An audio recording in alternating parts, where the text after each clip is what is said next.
নমস্কার বন্ধুরা। TET mandatory নিয়ে দেশের সর্বোচ্চ আদালত সুপ্রিম কোর্ট থেকে এই মুহূর্তে অত্যন্ত বড় এবং গুরুত্বপূর্ণ আপডেট সামনে এসছে। আপনারা অনেকেই অধীর আগ্রহে অপেক্ষা করছিলেন যে সজল দেব ভার্সেস ত্রিপুরা সরকার এই মামলার শুনানি নিয়ে। কিন্তু সুপ্রিম কোর্টের অফিসিয়াল যে ওয়েবসাইট সাম্প্রতিক স্ট্যাটাস কি বলছে, কেন মে মাসের শুনানিটা আচমকা পিছিয়ে গেল জুলাই মাসে, সমস্ত তথ্য সহ আপনাদের সামনে আজকের এই প্রতিবেদন পেশ করছি। আমি শিবরাম সরকার, আপনারা দেখছেন নিমতিতা দর্শন। তো প্রথমেই আমরা অফিসিয়াল যে স্ট্যাটাস, কারেন্ট যে স্ট্যাটাস সেটা চলুন দেখে নিই।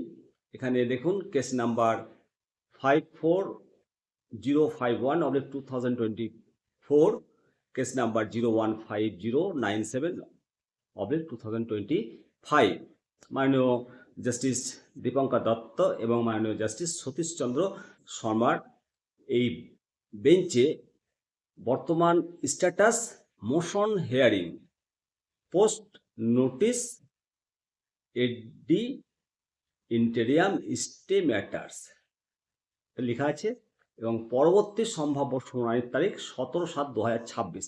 এটা কম্পিউটার জেনারেট। তো যেটা মূল আলোচনা, যে কেন এই শুনানি, এত গুরুত্বপূর্ণ শুনানিটা পিছিয়ে গেল। আসল কারণ, যতক্ষণ পর্যন্ত না রিভিউ পিটিশনের শুনানি রায় যেটা রিজার্ভ রয়েছে সেটা আপলোড হচ্ছে, ততক্ষণ সজলদেব মামলার শুনানি সম্ভব নয়। অনেকে আশা করেছিলেন যে 29শে মে মামলার একটা চূড়ান্ত সিদ্ধান্ত আসবে, কিন্তু সুপ্রিম কোর্টের মূল কজ লিস্ট থেকে এই মামলাটি বাদ পড়ে যায় এবং পরবর্তী সম্ভাব্য শুনানির তারিখ 17 জুলাই 2026 চলে গেছে। এর পেছনে অত্যন্ত জোরালো আইনি কারণ রয়েছে। মূলত রিভিউ পিটিশনের রিজার্ভ অর্ডার গত 13 মে 2026 তারিখে মাননীয় জাস্টিস দীপঙ্কর দত্ত মহাশয় টেট বাধ্যতামূলক করার আগে আদেশের বিরুদ্ধে যে রিভিউ পিটিশন করা, মানে মামলার সব শুনানিগুলোকে একসাথে করেছেন এবং তার রায় রিজার্ভ রেখেছেন।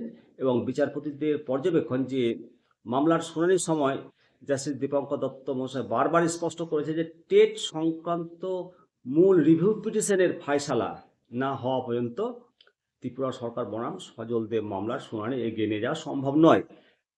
যেহেতু আদালত বর্তমানে গ্রীষ্মকালীন ছুটির মুখে এবং রায়টা রিজার্ভ রয়েছে, এখনো পাবলিক করেনি, তাই সম্ভাবনা প্রবল রয়েছে যে 15 জুলাইয়ের মধ্যে রিভিউ পিটিশনের সেই ঐতিহাসিক রায় সামনে আসবে। তারপর 17 জুলাই সজলদেব মামলার জট কাটবে। তো বন্ধুরা, সমস্ত শিক্ষক সাথী উত্তরপ্রদেশ, পশ্চিমবঙ্গ, জম্মু কাশ্মীর কিংবা ত্রিপুরা যে প্রান্তেরই প্রাথমিক শিক্ষক বন্ধুরা টেট বাধ্যতামূলক করার এই নিয়ম নিয়ে চিন্তিত আছেন, প্রভাবিত রয়েছেন, আপনাদের উদ্দেশ্যে একটাই কথা বলো, ধৈর্য হারাবেন না।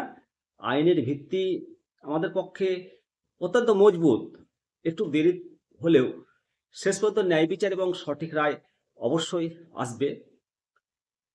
তো ত্রিপুরা হাইকোর্টের রায়ের বিরুদ্ধে সুপ্রিম কোর্টে যাওয়া ত্রিপুরা সরকার বনাম সজল দেব মামলার পরবর্তী সম্ভাব্য 17 জুলাই 2026 এবং সুপ্রিম কোর্টের বিচারপতি মাননীয় দীপঙ্কর দত্তের বেঞ্চে এই মামলার ভবিষ্যৎ কেন আটকে রয়েছে 13 মের রিভিউ পিটিশনের ওপর নির্ভর করবে।